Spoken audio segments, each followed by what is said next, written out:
আধুনিক হিসেবে পরিচয় দিই, আমরা খুব কালচারাল বা আধুনিক, আমাদের মানসিকতা অনেক পরিবর্তন আসছে। বাট আমরা কিন্তু এখনও পর্যন্ত যদি ভূমিষ্ঠ নতুন শিশুরা যখন জন্ম নেয়, সে যদি কালো হয়, তার গায়ের রঙটা যদি কালো হয়, মায়ের মুখটাও কিন্তু কালো হয়ে যায়।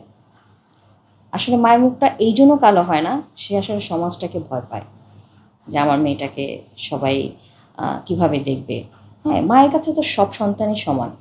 বাট সমাজ কীভাবে একটা মাকে মানে কীভাবে তাকে এই সমস্যাটার জন্য, এই যে বর্ণের সমস্যার জন্য যে কীভাবে মা সাফারার হয় বা সেই শিশুটি সাফারার হয়, সে ভূমিষ্ঠ হইতেই কিন্তু সে এই অবহেলার একটা শিকার হয়। কিন্তু আপনি চিন্তা করে দেখেন, আপনি যখন মানে মেয়ে হয়ে যদি জন্ম হয় অন্য কোনো প্রাণী, হ্যাঁ, ধরেন গরু বা ছাগল বা অন্য যে কোনো প্রাণী, আমরা কিন্তু মেয়ে হলে খুব খুশি হই। হ্যাঁ, যে যে মানুষটা গরু পালতেছে সে কিন্তু দোয়া করে মেয়েই যেন হয়, কারণ সে তাহলে মেয়ে হইলে আরও সে হচ্ছে বংশ বৃদ্ধি করাতে পারবে। তাহলে মানুষের ক্ষেত্রে কেন আমরা এই মেয়ে হলে মুখটা কালো হয়ে যায় বা বর্ণ একটু একটু ডার্ক হলে কেন তার ভিতরে এটা হয়? ওই মানুষটার ভিতরে তো অনেক আরও আদার্স অনেক গুণ থাকে। কেন মানুষ তার আদার্স গুণগুলো দিয়ে তাকে বিচার করে না? তো ওইটার উপরে আসলে আমার গল্পটা নির্মিত। তো আমরা তো আসলে আপনি দেখবেন যে এখনও পর্যন্ত বিভিন্ন ফর্সা হওয়ার ক্রিম বিক্রি হয়। আমার মনে হয় সর্বোচ্চ বিক্রি হয় হচ্ছে যে ক্রিমগুলা বিক্রি হয়, আমার মনে হয় মানে সবচেয়ে বেশি আর কি যেটা, সেটা বিক্রি হয় হচ্ছে গায়ের রঙের জন্য, ফর্সা হওয়ার জন্য। এই যে একটা মেয়ে কতটা ইনসিকিউর ফিল করলে নাইট ক্রিম বা বিভিন্ন রকমের আপনার প্রসাধনী ইউজ করে লুকিয়ে লুকিয়ে, হ্যাঁ, কাউকে না জানিয়ে।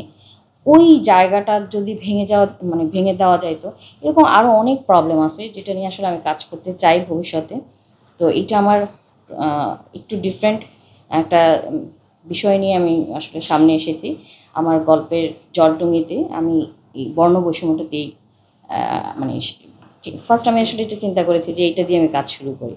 এছাড়াও আমার আরও নাটক এসেছে, এনটিভিতেই আমার আরও অনেক নাটক, আরটিভি বা বৈশাখী টিভি, এরকম অনেকগুলো চ্যানেলই আসছে আলহামদুলিল্লাহ। আমি 2টা ফিল্মের স্ক্রিপ্ট লিখেছি।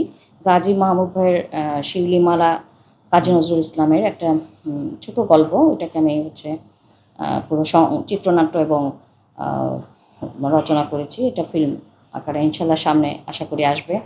আমার জন্য সবাই দোয়া করবেন, ভালো কিছু কাজ নিয়ে যেন আসতে পারি, সমাজের বিভিন্ন সমস্যাগুলোর যেন ধরে নিয়ে আমরা হচ্ছে কাজ করতে পারি। কারণ আমাদের কিন্তু একটা দায়বদ্ধতা আছে অ্যাজ এ রাইটার হিসেবে। আমাদের এই সমস্যাগুলো আসলে মানুষের ভিতরে অনেকে হয়তো ভাবে মানে আছে মাথায়, বাট তারা ওইভাবে চিন্তা করে না। তো চিন্তার চেতনার জায়গাটা যদি একটু চেঞ্জ করতে পারে, ওইখানে হচ্ছে সার্থকতা, ওইখানে হচ্ছে আমার কাজের পূর্ণতা পাবে। আমার জন্য সবাই দোয়া করবেন। আসসালামু আলাইকুম, থ্যাংক ইউ।